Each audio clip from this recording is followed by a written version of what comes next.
yo pensaba ingenuamente de que si yo le sacaba el rollo bien a hacer canciones, eso iba a producir por sí solo la avalancha del dinero.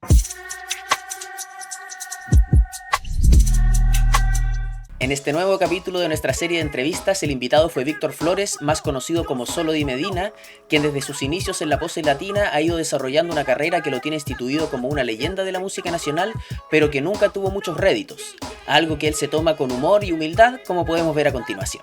Cuando niño yo sí quería ser cantante. Quería vivir en Brasil y quería ser cantante, pero eso uno de lo olvida después, y después como que se van dando las cosas. En la vida se fueron dando las cosas en el fondo, ¿cachai? El 99 como que fue el año que se sacó el disco más famoso, que fue Desde el Mundo de los Espejos, que tuvo como un impacto más grande, radial también, porque estábamos cubiertos con BMG, o sea, con un sello grande, había dinero y toda la onda, y se notó todo eso. Entonces fue como salió con mucho poder ese disco. Yo no tenía ni idea de lo que estaba sucediendo, yo simplemente estaba ahí como anexo. Yo no sabía el trato que ellos tenían con BMG, yo no entendía nada. Yo solamente fui a grabar, hice mis cosas, estaba haciendo lo que hacía desde antes, que era tocar. No tenía idea. Un día llegó el representante y me preguntó si yo tenía que ver con las letras que yo cantaba. Yo le dije, sí, esas letras las escribí yo. Entonces él me dijo, ¿y tú las inscribiste? Yo le dije, no, yo no las inscribí, si yo lo único que quería era grabar, nomás. El trato era que yo podía grabar de manera profesional y toda la onda. Esa era como mi recompensa, ¿cachai? Entonces él me dijo, parece que te voy a tener que explicar algunas cosas. Entonces me explicó algunas cosas. Me explicó de que cuando uno es autor, cuando uno es compositor, uno inscribe la obra y eso es tuyo, eso no tiene nada que ver con todo el trato que tú hagas de grabar o no grabar o todas esas cosas. Ahí me enfrenté a los cabros, me enfrenté a Jimmy con respecto a los porcentajes en cada canción, que cuánto valía cada cosa en cada canción, lo que había escrito, lo que había hecho. ¿Tú a esta altura, o al menos durante estos años, estabas viviendo de tu música? No, siempre he trabajado, tuve que buscar plata aparte. Ahora, hay que tomar en cuenta que yo siempre fui muy desordenado, no entendí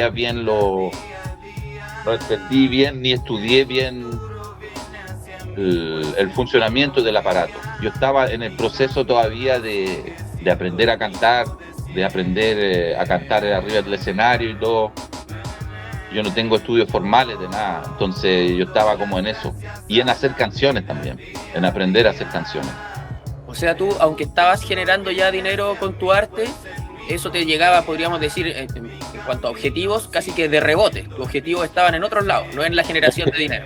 Exacto, mi objetivo no estaba en eso, pues yo pensaba ingenuamente de que si yo le sacaba el rollo bien a hacer canciones, eso iba a producir como por sí solo la avalancha del dinero, como me había sucedido antes con la pose, pero yo no entendía que esos fueron como flechazos de suerte. Fue mucha suerte. Yo he tenido mucha suerte. Entonces, como no sabía eso, yo dije, ya, ok, me concentro en hacer canciones que son como estos activos. Entonces, a tener hartas canciones, voy a generar lo otro viene solo, ¿cachai? El dinero viene por sí solo. Eso era mi pensamiento mágico. Y luego viene ya tu etapa 100% solista, ¿no? Eso fue 2007. 2007 fue que yo como que me puse las pilas, dije ya, tiene que ser solo, y ahí también yo siempre me tenía tanta fe que yo pensé que si sacaba ese disco iba a tener muchos activos, iba a tener un disco así de avalancha de temas así como que me iban a generar. ¿Y tú aquí todavía estabas así sin manager, haciendo las cosas por tu cuenta? Manager lo intenté con mucha gente, pero tampoco tenía mucha claridad sobre el concepto de manager, porque el manager hoy en día, lo que yo comprendo, no es el tipo que te busca tocata o el tipo que te busca, que ve el negocio como propiamente tal, necesariamente.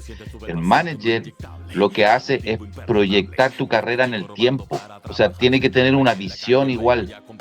Obviamente que tiene que unir eso con alguien que vea el negocio, que no necesariamente tiene que ser él, pero él tiene que tener claridad quién tiene que ser. Es alguien que te proyecta en el tiempo, que tiene claridad, ya, este loco es esto, para este público, y lo que tiene que suceder con él en la carrera es esto. Para el próximo año tenemos que tener esto, para en 2 años más tenemos, ¿cachai? Como que va proyectando. Pero eso lo entiendo ahora. Nosotros pensábamos siempre que el manager era el que te conseguía pega, así como que consigue tocata. Y me decepcioné caleta con la weá. Conmigo mismo, se cayó todo.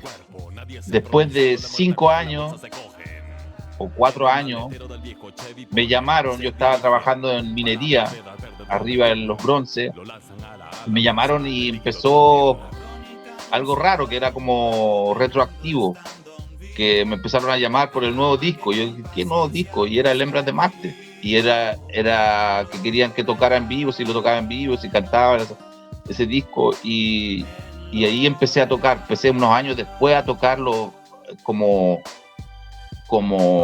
que entrara dinero en el fondo.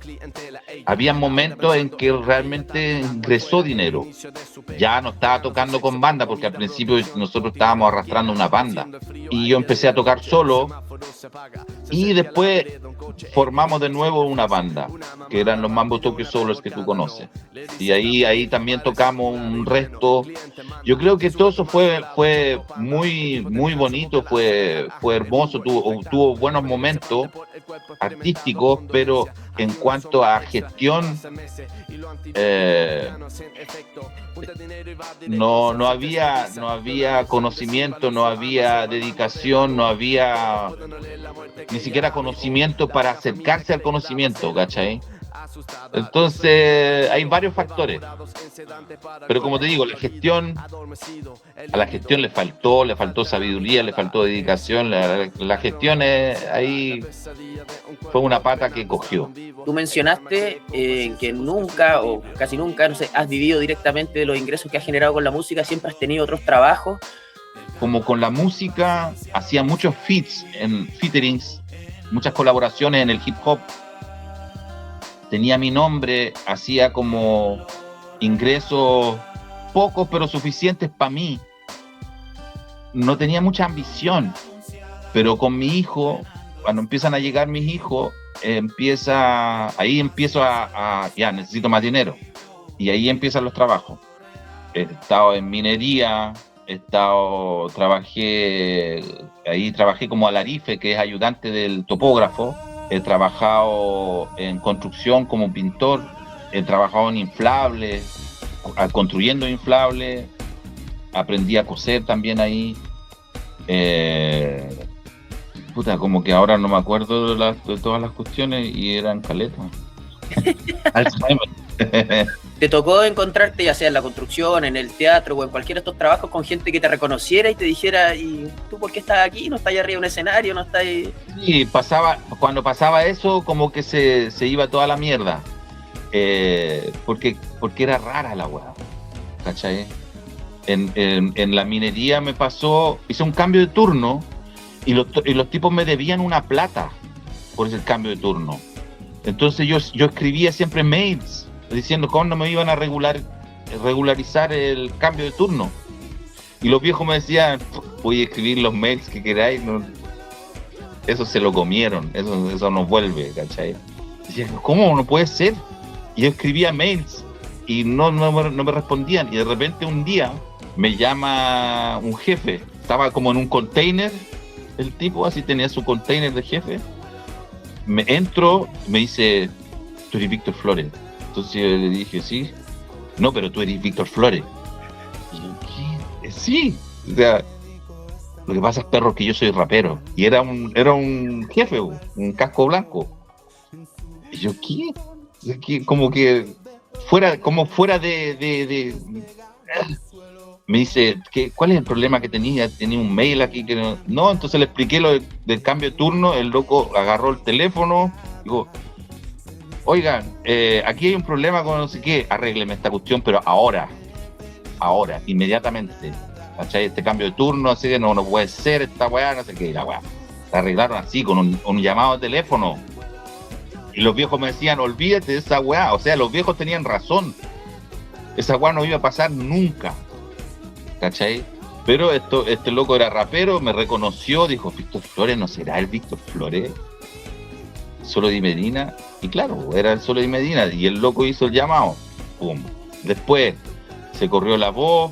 El loco del kiosco me regalaba siempre algo. Quería sacar algo, perrito, un chocolatito, una weá, no sé qué.